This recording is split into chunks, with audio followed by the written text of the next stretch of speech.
3 מתכונים מחומר גלם אחד. אחד מהדברים שעוזרים לי לחסוך זמן ולהתארגן חכם זה להשתמש בחומר גלם אחד לכמה מנות במקביל.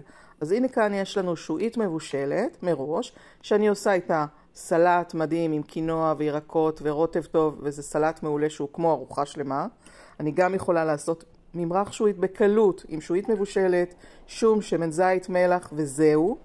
ותבשיל שועית שהוא תבשיל בבישול ארוך, אבל בגלל שאני משתמשת בשועית מבושלת זה מאוד מקצר לי תהליכים, אז יש לי כאן בצל וטרד טרי שאני מטגנת ושום ותבלינים כמו פפריקה וכמון ומלח, ואת הכל ביחד אני מטגנת מעט, מוסיפה את השועית המבושלת, נותנת לזה להתבשל, זה יכול להתבשל בין חצי שעה לשעה, ואני מקבלת תבשיל מעולה.